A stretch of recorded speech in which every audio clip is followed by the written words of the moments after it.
Let's talk about some of the midweek action and news from across the Championship from the past few days, ladies and gents. And we'll kick things off with Frank Lampard, who is set to be named as the new manager of Coventry City. Numerous sources indicate it's set to be announced later today. And he replaces the outgoing Mark Robins. It'll be Lampard's first job in management in a year and a half. They're actually doing it, Justin. They've decided Frank Lampard is the right man to follow in Mark Robins' footsteps. We've spoken about this at length in recent episodes, so we don't need to go into excruciating detail about why we don't think this is the right move, but it's actually happening. How are you feeling about it now? Look, I'm not impressed. I'm slightly underwhelmed. You know, it's a bit like your dad promising you pizza in the morning, but you get home from school and your mum's made cottage pie. It's just, it could be good, it could be nice, but it could have been great. Do you know what I mean? It's one of those. It's one of those. But as I say, I'm not impressed. But let's see how it pans out. I think he's very lucky to have the job. I think if he didn't have his name, Frank Lampard, he wouldn't be in the contention for Coventry job. May not have been in contention for previous jobs. But as I'm feeling about it now, I'm just underwhelmed. But I'm intrigued to see how this one goes. Yeah, I'm just disappointed. I'm not angry anymore, just disappointed, Justin. I don't understand it. Tell me if I'm being cynical here, but is it just a situation where you're a rich owner of a football club and you're just enamoured when you speak to a famous footballer like a Frank Lampard, and you know it's a cool thing to show to your rich friends that you're mates with Frank Lampard. Frank Lampard works for you. That's how rich and successful you are. And it has been said, by the way, that the owner, Doug King, does know Harry Redknapp, Frank Lampard's uncle, of course. So when I hear something like that, it does make me question whether he's actually picking Lampard because he thinks he's the best man for the job. Am I being cynical here, Justin? I don't know if I am or not, because it can't be his CV which makes him the best man for the job, can it? He's been brutally exposed on a tactical level as a manager in multiple reigns now. I genuinely just do not get this. I think just on the CV front, if you look at the Everton job, you can only judge a manager based on the last job in 38 league games. Everton won just 35 points. That's horrific, isn't it? It's a really poor record. I know he had to deal with a lot of politics at Everton and a slashed budget, but it is awful. And defensively, that Everton team were a shambles. So the second worst goal difference at the time of his sacking, and second worst defence as well. So it's not comfortable reading. I think the only solace you can take out of it, or any positives you can take out of it, is that was a long time ago now. You know, that sacking happened a fair bit ago. It was having a lot of time out of the game gives him a chance to really understand where he went wrong. But you are right. I think that's what makes me comfortable about Frank Lampard is the fact that Harry Redknapp's got his fingers in a lot of millionaires' pies, if you like. Mel Morris, the relationship with Mel Morris, the former Derby owner, it was a big reason as to why Frank Lampard got the Derby job. So that's why I said that if his name wasn't Frank Lampard, I don't think he'd have been in contention for his job at all. His playing career is his playing career, but I genuinely think his relationship or relationships with Harry Redknapp, I think that's a big reason. That is a big reason why he's managed to get a couple of his jobs. Yeah, well, it certainly seems to be the case. I will point out, you say his last job was actually the Chelsea job, wasn't it, when he went back there on an interim spell, and that was an absolute bloody disaster where they only won 5 points from 8 games. It was just shocking. That's at Chelsea, by the way, one of the biggest clubs in the country. So what are they basing this on? I just don't know, apart from everything that I've just said before. It's interesting seeing what Coventry fans are saying about it. I remember when Lampard was appointed at Derby, and there was a big sense of optimism about how he'll do as a manager, because it was still very much the unknown then. We didn't know what Frank Lampard would be like as a manager. It's not the same feeling at Coventry. I'm getting a lot of mixed feelings from Coventry fans, and a large part of that is obviously to do with the fact he's following on from Mark Robins. But the general consensus I'm seeing from supporters is, look, we're not over the moon about this, but let's back him and see how he gets on. That's the overriding feeling I'm getting here, Justin. But one thing is for sure, There's a lot of pressure for this to work out for Doug King, isn't there? Because this could massively backfire in his face, couldn't it? It could, and it's got to work out quite quickly, hasn't it? It's got to work out quite quickly. I'm not saying Frank Lampard's got to get off to an immediately good start, but I think that what makes that harder for Frank Lampard is the fact that he's following on from Mark Robins, and when you're following on from someone who literally could have a statue outside of the stadium if Coventry owned a stadium, that sort of aura from a manager, and then you having to follow in from that. It's huge. Maybe you need a big ego, maybe you need a big personality, and that is what Frank Lampard brings. So maybe Doug King has played a blinder, but on a tactical level, that's where things come unstuck a little bit. But as I said, if he's had time out, that's going to help a lot. But Doug King has put a lot of pressure on himself. I do think maybe the club did need a bit of a jolt, a bit of a shot in the arm. But were there other coaches out there that you could have gone with? That being said, if a Joe Bloggs from League One came in, is that going to satisfy the supporters? I don't think it would have. So maybe Frank Lampard, maybe he backed himself into a corner. Maybe the success of Mark Robins has put him into this corner that he's in now, and he's had to go for a big name. Unfortunately, that big name is Frank Lampard and not, I don't know, I'm trying to think of a Jose Mourinho. Do you know what I mean? The name, I think, has been the big driver here, as opposed to the football. I think that's undeniable. Let's be honest. Doug King was getting dog's abuse after the Robin sackings, and that eased up a bit, the abuse, after he explained why he did it. I think fans respected the transparency. I'm not sure what the general feeling is, whether that's moved up or not after this appointment, but if it does go terribly, the fans will be absolutely fuming, because you're sacking a club legend, that's one thing, but if you follow it up with what I perceive to be a rather naive appointment that doesn't work out, then Coventry fans will be spitting feathers. And this is an owner who's done a lot of good for the club, by the way, but it won't take much for that all to be forgotten, because ultimately it's a results game, isn't it? We are getting a familiar face joining Lampard at Coventry. Justin, former Millwall manager Joe Edwards is said to be joining him as his assistant. Of course, sacked from the Den back in February. He was Lampard's assistant at Chelsea twice and at Everton. So what do you make of that, Justin? I like Joe Edwards as a coach. I think he's a very talented coach. I know he was working with the England setup as well in his time off, if you like. So he's got a lot of credentials. It didn't work out for him at Millwall. I think timing wise didn't really help, but I think if he had had a pre-season, it could have been a different story. I think maybe I'd be a little bit more confident if Jody Morris was joining him. I really like Jody Morris as a coach, and I think his most successful time as a manager, Frank Lampard, that is, came with Jody Morris as his number two, both at Derby and that first spell in Chelsea. I even listened to Curtis Davis recently I was speaking on a podcast about Jody Morris being, almost the bad cop. He's the one that will lay it to the players. He'll tell them how it is. And he's also a very talented coach and very good at picking youth players out. Not to say Joe Edwards isn't, but as I say, I think that most successful time for Frank Lampard in this situation. Well, again, I recently I saw that Frank Lampard described himself as a coach and not a manager. So maybe that time out, as I was alluding to, has helped him massively. So we could see a little bit more of Lampard here. But you're only as good as your number two, I think. And that Mark Robins knows that very well with Adi Vivesh. And I think Frank Lampard knows that very well with Joe Edwards. But if Jody Morris is there, I'd be a lot more confident, if you like.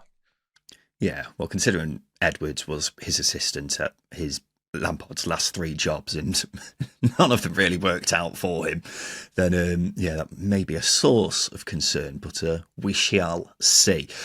Speaking of Coventry, we'll get on to some of the action from midweek now, ladies and gents. Coventry lost their last game before Lampard's arrival. They were beaten 2-0 away at Burnley. Rhys Carr failing to win in his 3 games in charge as interim boss of Coventry. Poor Rhys Carr. Is worth saying that it seems like Coventry have timed this so Lampard's got an easier set of fixtures as his first few games, because it's fair to say Rhys Carr has had quite a tricky run of games for him to be interim boss of.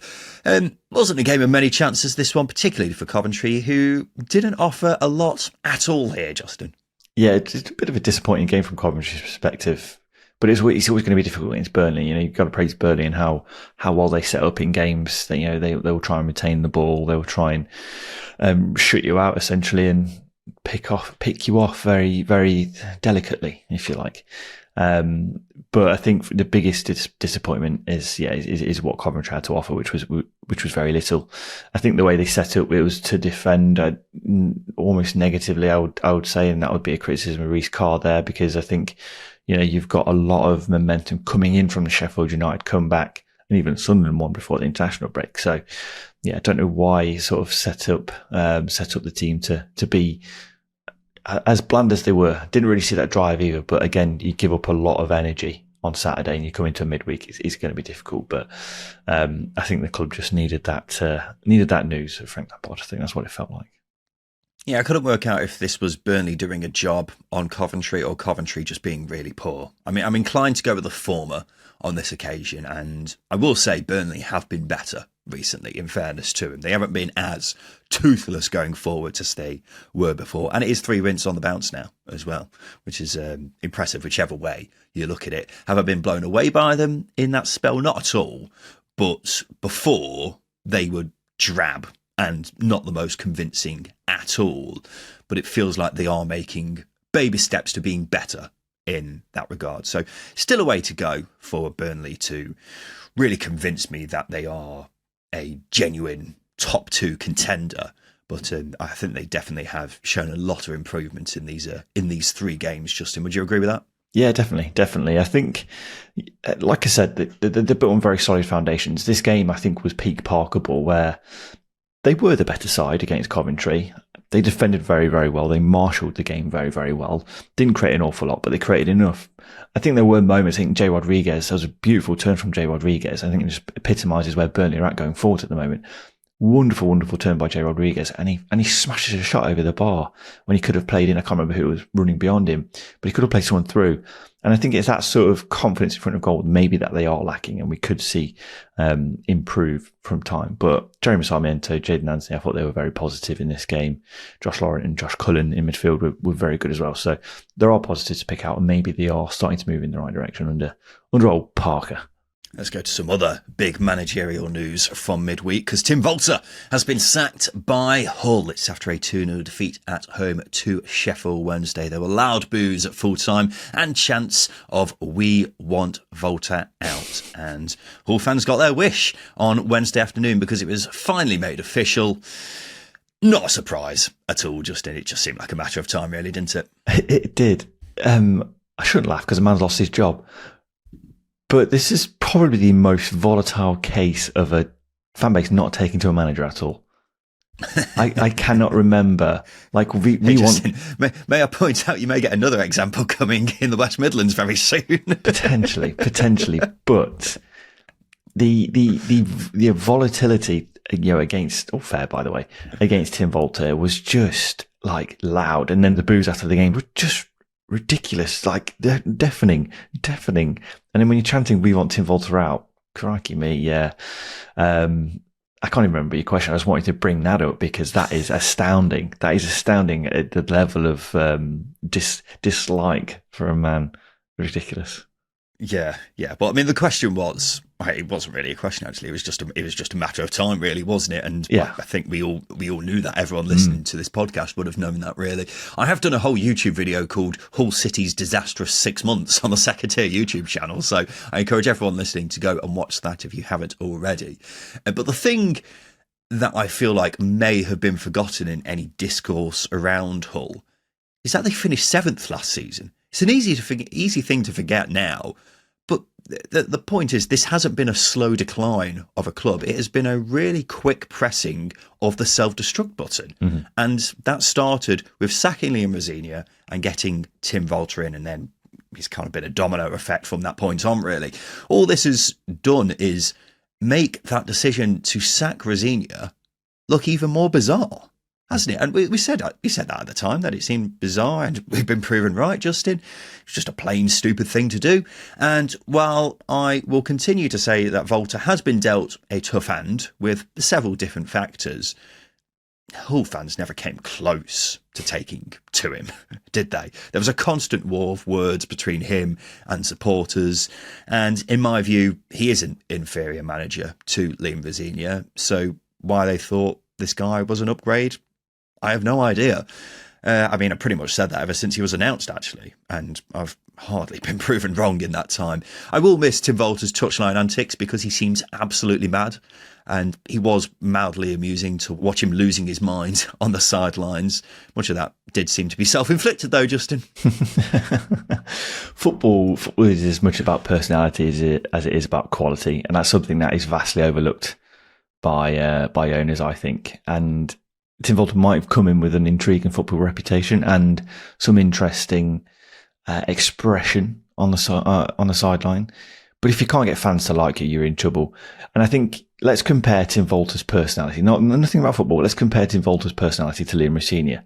Liam Vizzina was the most loveliest man you could have come across in football. I think he was nice. He could turn because the amount of times that Hull were done over by refereeing decisions, and Liam Vizzina very politely described that decision in detail. He had that side to him. And, of course, the football backed it as well. The football backed it. It wasn't always amazing, but it was practical. It got results, and it wasn't bad on the eye either. But as I say, football is as much about personality as it is about what happens on the pitch. And if you can't get that right, then you are in trouble. It's one of them. And that comparison between Vizzina and Tim Volter, I think, is as a poor of indictment and disappointment than I think you will ever get. Yeah. It just seems like a brain-dead decision, doesn't it? Why fix something that wasn't broke? I know Hull said at the time that their visions for the future didn't align with Vizzina, but you look at how far he had taken the club. Did Vizzina want to push for promotion? Well, it's difficult to know who wanted to do what, whether it was Vizzina wanting to push for promotion or whether it was Vizzina saying, hold on, we're not ready for a promotion push yet, because one of them seems to be correct. And whatever it was, it's certainly not worked out for Hull, has it? We can say that much for sure. And with that being said, just now, I think a question has got to be asked. Do we think a new manager will come in and instantly improve things at Hull? Because I'm seeing a lot of problems with this team that I don't think will be solved in a quick fix. Yeah, I agree. I think a manager coming in will find issues. I mean, your two talisman creative players are out in Liam Miller and Mohamed Baloumi, for example. That's a problem. Your strikers aren't scoring any goals. They're out of form. Are they good enough? There's a question mark there.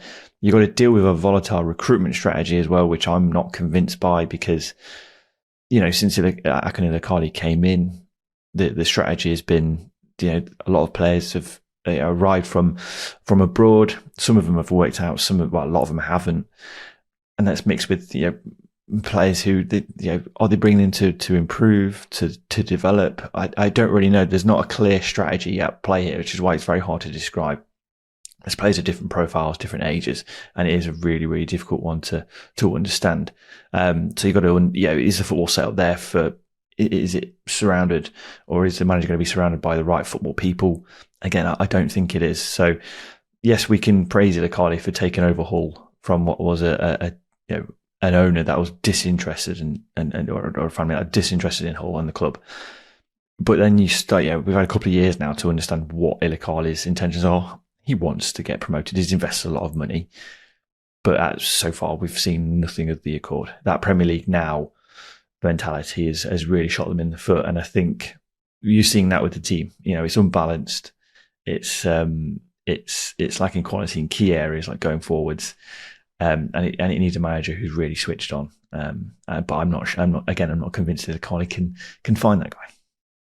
Well, you pretty much covered everything there just now. I think another thing you've got to mention is that the vice chairman and Ilakali's right-hand man, Tan Kesler, won't be involved in the selection of a new manager. I don't know how that will implicate things, but he was seen as his close ally and someone who had a big say on these kind of things, so he won't be involved in that. I think anyone thinking Hull will be 100% safe this season because they finished 7th last season could not be more wrong, because it is an almost entirely different squad, and as you mentioned, long-term injuries to some important players, other issues with other players, plus no striker who seems good enough at this level. A lot of problems at home. It's definitely not all down to the manager. I can say that much for sure. So I fear they may continue to struggle before things get better. So a bit concerned about Hull, I've got to say. We should talk about the actual game, Justin, that Hull were involved with on Tuesday night, because it was a great win for Wednesday. Not as good a night for the commentator on Sky for this game, who said Dean Windass scored Sheffield Wednesday's first. It's easily done, isn't it? Especially when you're at Hull. But a deserved win. A deserved win for Wednesday, Justin. The fact that Wednesday only had 30% possession and he opened up Hull time and time again just tells you that Danny Rule nailed his game plan. And Hull again failed to defend those transitions. And Wednesday were hungry. They were hungry and they dominated the game without having any of the ball, really. I think that's a huge positive you can take away from this. I think with Wednesday it's about building that consistency, but at the moment it's really hard to see. But performance wise, this was a real positive one for the Owls. Hull did have some chances in this game. There was one where James Beadle was saved at point blank range. It genuinely has to be a save of the season contender, because that looked like a certain goal. Overall, though, Wednesday were definitely the better side here. Wednesday are playing a unique 4 fullback system at the moment, which is interesting. It's essentially a back 5 and 4 of them are fullbacks. So, yeah, a curious one. I'll give them that, but it worked in this game. One player I wanted to highlight, Justin, was a Wednesday midfielder, Shay Charles, on loan from Southampton. Was very in and out of their team last season, but since going to Wednesday, I think he's been unbelievable for them. Yeah, he's really, really stepped up. I think Russell Martin last season was trying to play him as like sort of a play you play through. I think Wednesday are doing that, but there's less of a responsibility to dictate the pace of the game. And I think that very much falls on Barry Bannon. I think that partnership between Shay Charles and Barry Bannon has got a lot more out of Shay Charles and Barry Bannon. I think Barry Bannon earlier on in the season was cited Shay Charles as to giving him the license to go and express himself at the age of 63 years old. It's really, you can see that as really benefiting Barry Bannon. So I think that's as much of a positive spin you can put on Shay Charles' performances is the fact that he's carrying an old man next to him. And it sounds really harsh. I'm dunking on Barry Bannon for no reason at all. But when you've got a young player and that both of them are expressing themselves as the way they are, it's a really a bit positive. Only 4 players in the Championship have made more tackles and interceptions than him so far. And for someone who's only just turned 21 in the last month, that is very impressive, isn't it? I think he's one of those out of the Man City talent factory, isn't he? And it's not really a surprise, because he's clearly a class act, really intelligent, covers a lot of ground, on the ball as well. He's great. He's proving to be a massive player for Sheffield Wednesday. I think he suits Danny Rule's football more than Russell Martin's football, because he seems to be really getting the best out of him, but looks to be a very exciting talent based off what we've seen so far this season. Justin, let's take a quick break, but just before that, just in 5 in 10, name 5 current Championship players who are 6'3" or over. 6'3" or over. Mason Burstow, Jakob Zetterstrom, Jake Cooper. It's a hottie, you think. 6'3" and over. Dan Bollard. Time's up, I'm afraid. Piss off. Time is up, I'm afraid. It was the first person you said? Mason Burstow. Mason Burstow. It's a very interesting one to start on. Got a hole in my head, and he's a very gangly person. 6'3". I'm just double checking that. I mean, you didn't get it right anyway. Mason Burstow's 6'2". So you got 2 out of 5 then, Justin, in 10 seconds. Didn't think of saying Harry Suter at all? Yeah, he's a big guy. He's the biggest. Could have just named goalkeepers, to be honest, and you wouldn't have been too far off. But Justin failing once again with a 5 in 10 this week, ladies and gentlemen. I think that's 2 out of 2 he's got wrong. He's not doing very well at this. But at least it's keeping him on his toes. We can say that much. Justin, let's take a quick break. After that, we'll talk about Norwich spanking Plymouth and QPR getting their first win since August.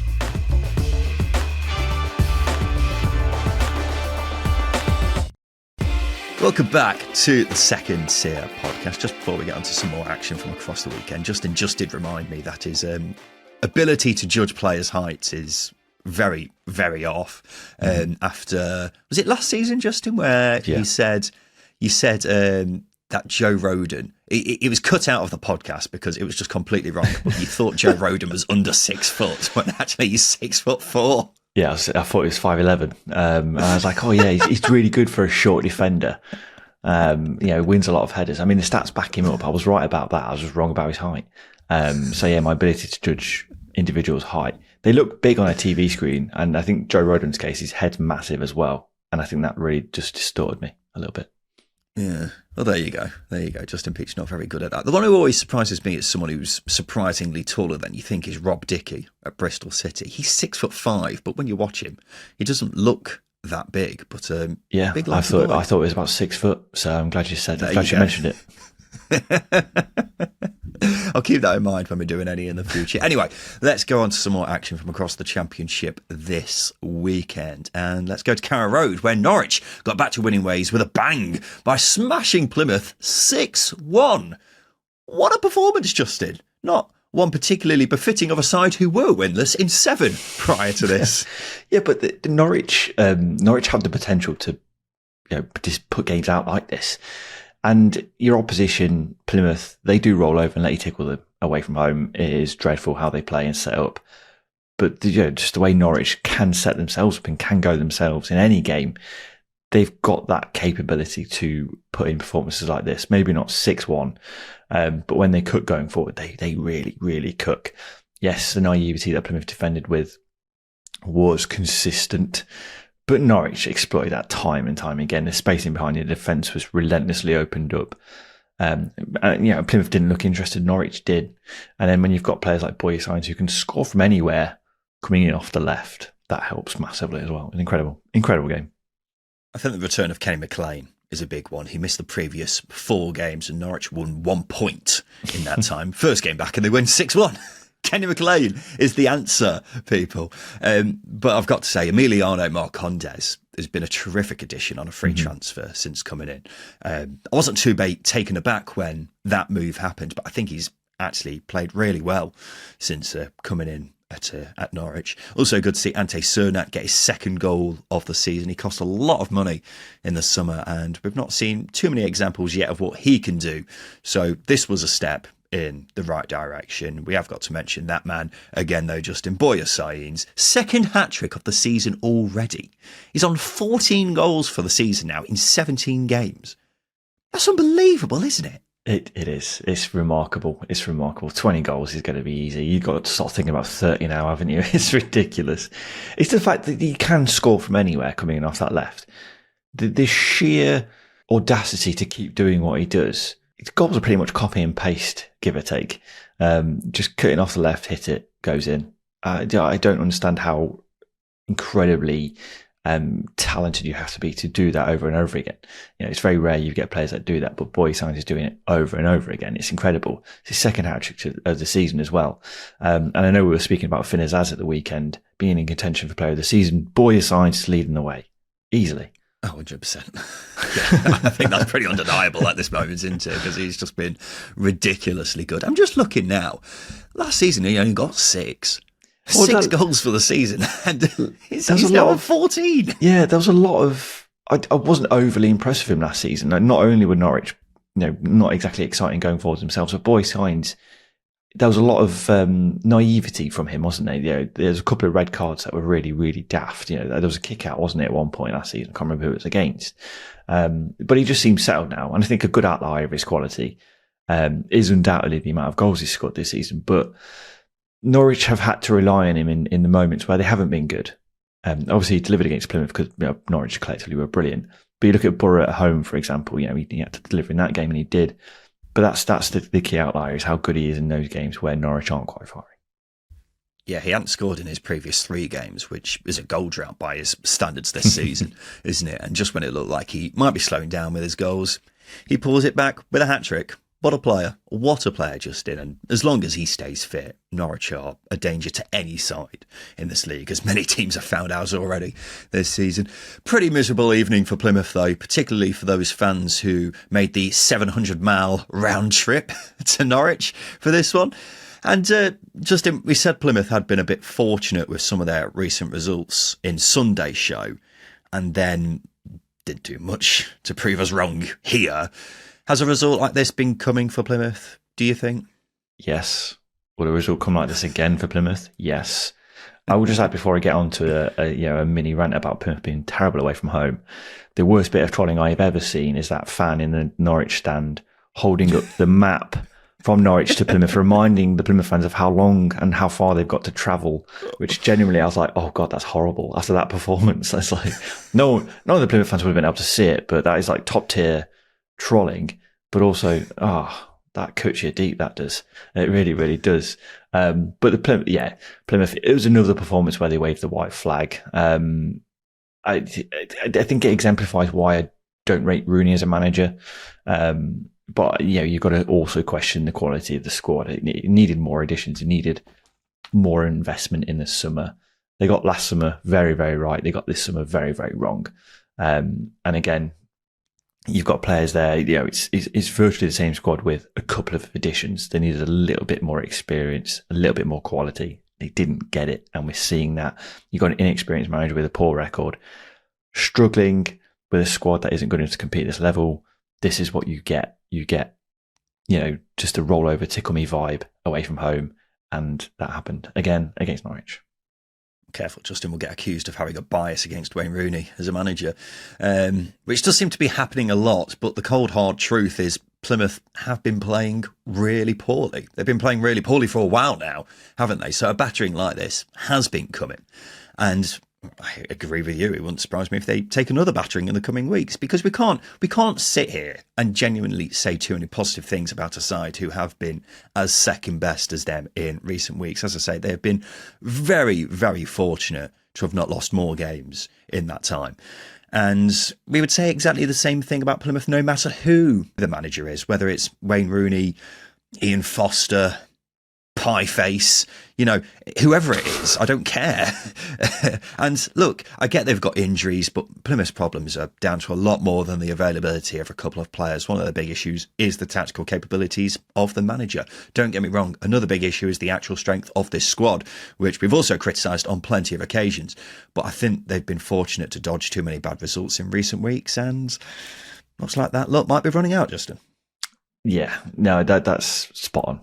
They haven't been playing great, but you can praise character. But when you get beat 6-1 away from home and you roll over as easy as you do against Norwich, who are not they're out of form themselves, where's the character there to praise? There isn't any. So if you're not playing good football and you're not competing against opposition, the basics, then unfortunately you're going to get criticised. I think the argument, again, you got to fire at Wayne Rooney, is what is that? What is your tactical philosophy? What is it? I have not seen an ounce of style to really get behind. Don't make me say it, Justin. Don't make me say it. Oh, no fear football. This is the definition of fear football, though. It's the definition of it. It's always been the definition of fear football. Even when he was at Derby and was doing well, it was fear football then, wasn't it? Which just makes, I don't know why suddenly I'm going to dig at Birmingham, but it just makes that ridiculous statement even more stupid, doesn't it? Yeah, it does. It does. I listened to something that intrigued me a lot about Wayne Rooney. It really brought me in. Curtis Davis said, I listened to a lot of Curtis Davis in recent weeks. He's a very smart man. Yeah, I can tell. Curtis Davis said Wayne Rooney had zero pressure at Derby, which allowed him to play the style that he wanted. And you saw that. You mixed that with that us against them approach, and you had semi-success at Derby. Still got relegated. But with 21 points, it would have been a low mid-table finish. That Derby were deducted. He's not had that at Birmingham or Plymouth. There's no adversity, there's pressure. And I think what we're seeing is a manager who, with that microscope on him, isn't actually very good, unfortunately. No Liam Rosenior as well, Justin, which means Wayne Rooney isn't the only person in this current moment missing Liam Rosenior. Let's go to QPR, who got their first win since August with a 2-0 victory away at Cardiff. Since August, Justin. It's nearly December. Stacked in the bleeding obvious here. The temperature's dropped by 20 degrees, hasn't it, in that time? Long overdue, Justin, isn't it? The last time QPR won, we were wearing shorts.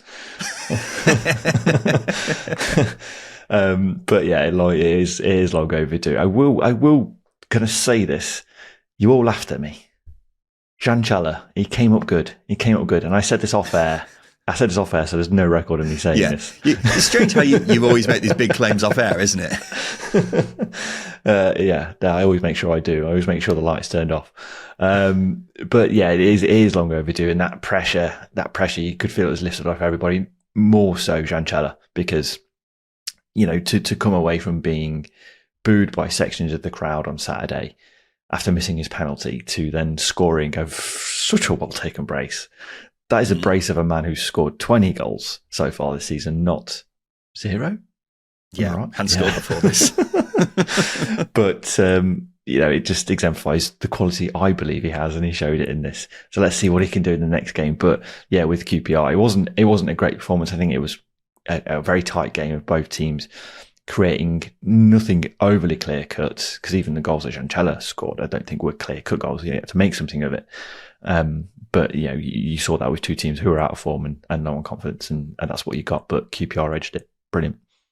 Well, we were saying at the weekend, if they had a firing striker, then things would be made a lot easier for them. So it is about time Gianchella turned up at the Marty party, because he has absolutely stunk out the joint since joining for £2 million in the summer.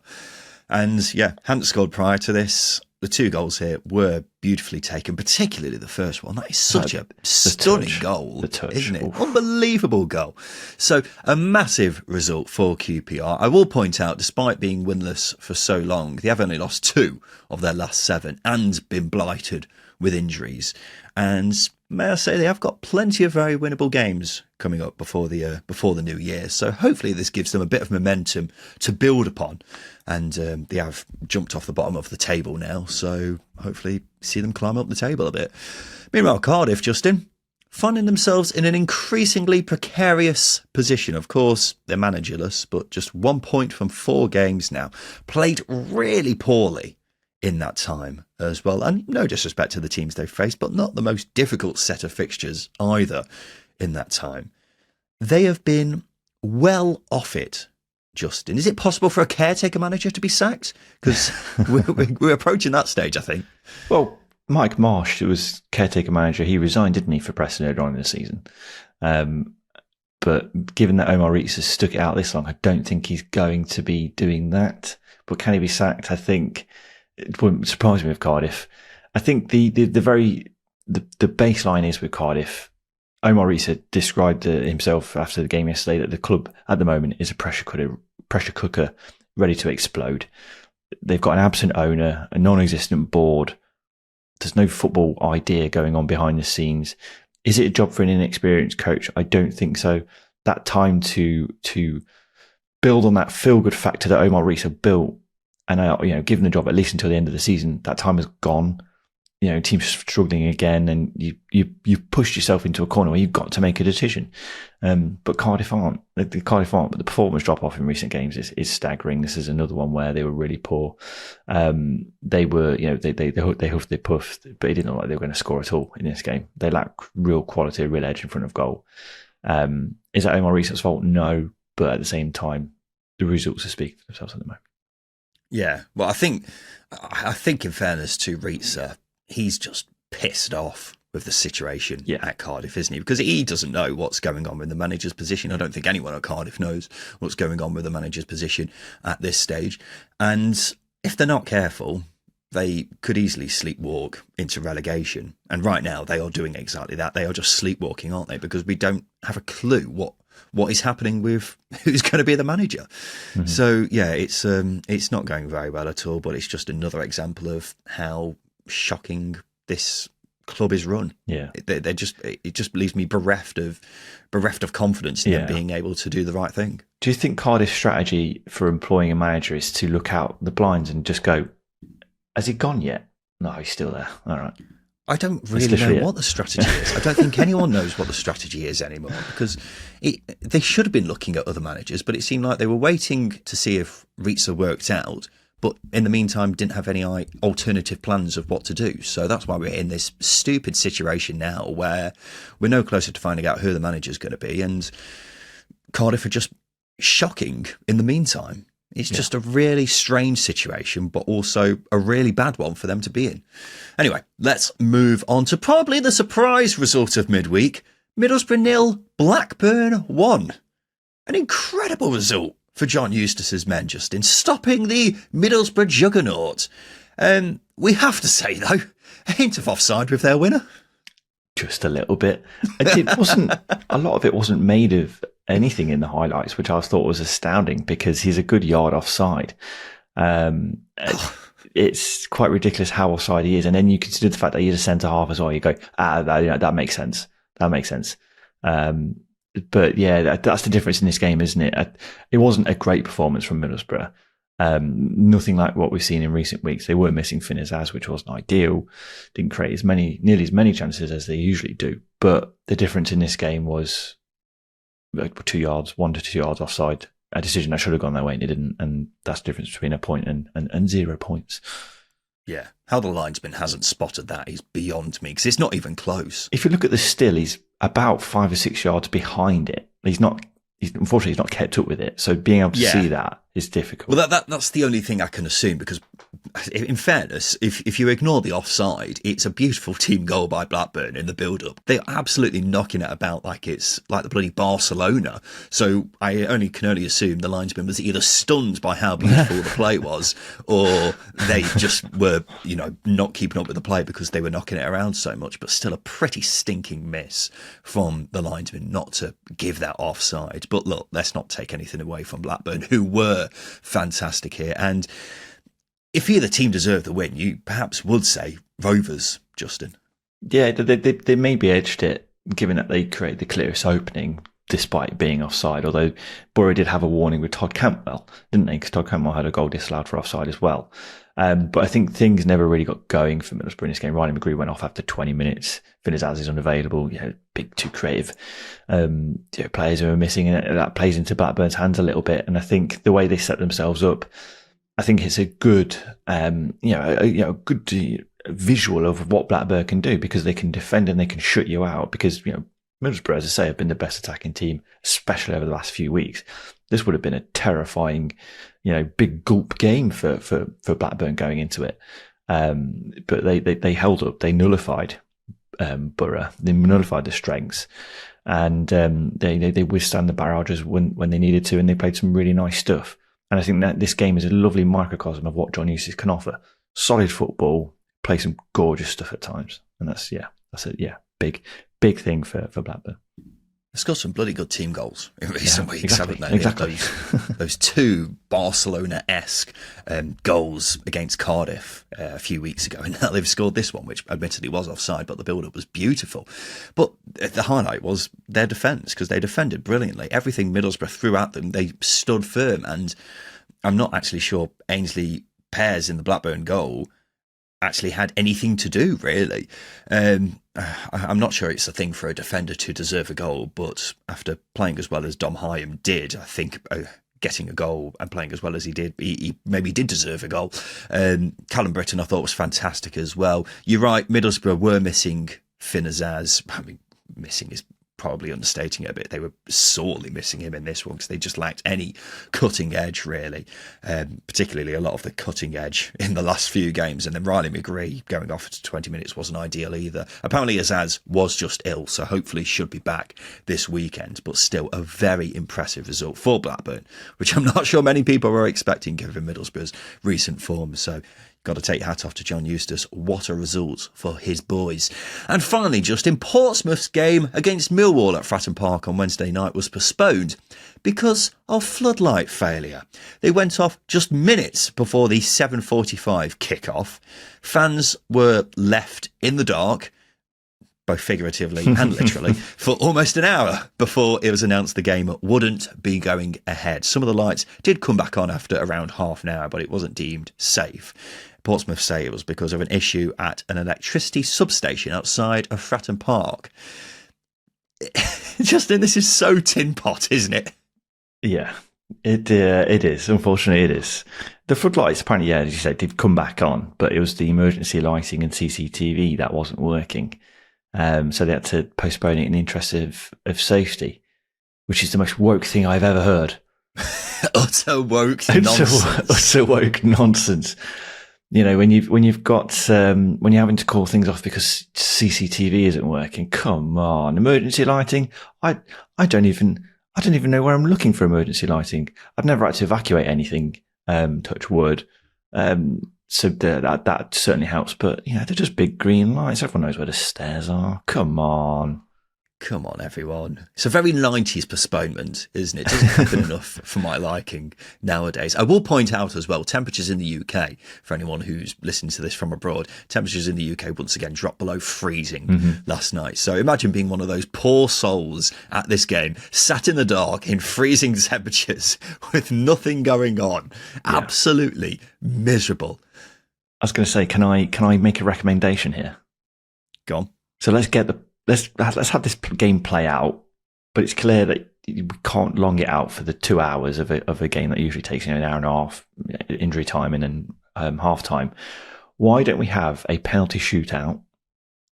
But it's a penalty shootout, not like the one you used to have in the 90s, like the American style M&S penalty shootouts, to decide the outcome of this game, rather than make fans travel all the way down and go home again. Very unique scenario. So it needs a unique What are you talking about? Outcome.